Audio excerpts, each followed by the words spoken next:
हमारा एमसी वहाँ पर आ जाता है और फिर कहता है मैंने तुम लोगों को ढूँढ लिया। वो दोनों लड़कियाँ रोने लग जाती हैं और कहती हैं ये मास्टर आप आ गए। और फिर वो दोनों गुचांग के पास चली जाती हैं और कहती हैं ये बहुत अच्छा रहा कि आप जिंदा आ गए वापिस। और वो हेवनली माउंटेन की प्रिंसेस कहती है मेरे फादर और जो भी ट्रू इमोर्टल थे सारे एक्सपर्ट मारे गए। और हम आराम से अपने मन में सोचता है ये बढ़िया अपॉर्चुनिटी है तो सबको यहीं पर मारने की।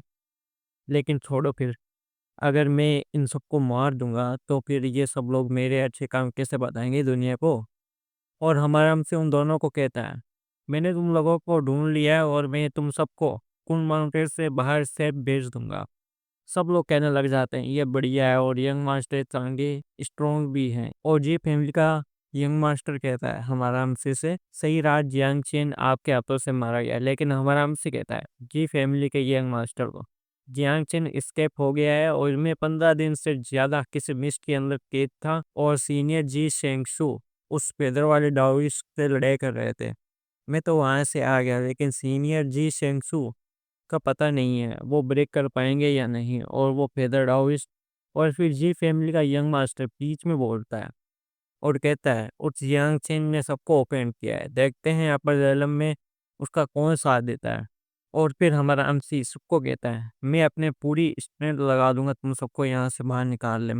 और फिर सीन बाहर की तरफ का होता है जहाँ पर सब लोग बाहर आ गए थे कौन माउंटेन से। और फिर गूचांगे कहता है तुम लोग अब सेफ हो और अपने कलेनिया थेक में जा सकते हो। और वो सब लोग कहते हैं यंग मास्टर चाहेंगे हम आपका ये एहसान नहीं भूलेंगे। और जी फैमिली का यंग मास्टर कहता है अगर आप कुछ भी हेल्प चाहिए तो हमें बताइएगा। और फिर वो सब लोग जाने लगते हैं और वो जी फैमिली की डॉटर कहती है हमारा फैक्शन अब तो सेकंड लेवल पर चला जाएगा ब्रदर।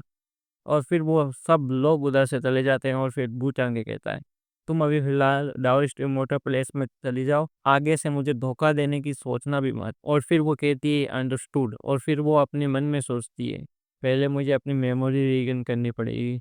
और फिर आड़ा आ जाता है और उसके साथ एनकलेन की यंग लेडी थी। और वो कहती है मेरा ध्यान रखने के लिए आपका शुक्रिया। लेकिन गुटांगी कहता है मैं अभी जा रहा हूँ और एनक्लेन को इनहेरिट कर लो। और फिर पूछती है इसकी चिंता आप मत करिए, मैं एनक्लेन को इनहेरिट कर लूंगी, लेकिन क्या आप मेरे साथ चाय पीना पसंद करेंगे। और फिर गुटांगी वहां से जाते हुए कहता है अगर तुम्हें चाय ही पीनी है तो आड़ा तुम्हें कंपनी दे सकता है। और फिर वो आड़ा की तरफ देखती है लेकिन उसको कुछ समझ में ही नहीं आ रहा था। और फिर सीन शिफ्ट होता है स्ट्रीट की तरफ जहाँ पर सब लोग यही बात कर रहे थे जी फैमिली का इंस्पेक्टर का रेस्क्यू खेल हो गया है और जी फैमिली ने बहुत ज़्यादा सफ़र किया है। लेकिन यंग मास्टर चांगे की वजह से यंगर जनरेशन के कल्टिवेटर सर्वाइव कर पाए थे। और किंग लू ये बातें सुनकर खुश हो रही थी और अपने मन में सोचती है मैंने यंग मास्टर को सब बता दिया था, मेरे पास दो साउल हैं और मैं ही डेमोनिक कल्टिवेटर हूँ, लेकिन फिर भी उन्होंने मुझे मारा नहीं और मेरी प्रॉब्लम भी सॉल्व कर दी जियांग चैन को डेमोनिक कल्टिवेटर बताकर। लेकिन उसकी ट्विन कॉल कहती है क्या पता वो तुम्हारा कहीं और यूज करेगा, पूछेंगे तुमसे भी ज़्यादा ईविल है। और फिर पूछेंगे अपने हाउस होल्ड में आ जाता है, वहाँ पर कोई फाइट कर रहा था। तो पूछेंगे कहता है किसकी हिम्मत हुई यहाँ पर आके लड़ाई करने की। लेकिन सामने से उसका बाप आ रहा था, वो कह रहा था मेरे बेटे चाहेंगे। और फिर उसका फादर उसके पीछे आके कहता है मेरी मदद करो। और फिर हमसे कहता है किसकी हिम्मत हुई आपके ऊपर उंगली उठाने की। लेकिन जैसे ही वो सामने देखता है उसकी मदर खड़ी थी और वो ग्रीटिंग करता है और उसकी मदर कहती है क्या तुम वापिस आ गए। लेकिन गुचांगे कहता है मदर मैं अभी बिजी हूँ बाद में मिलते हैं।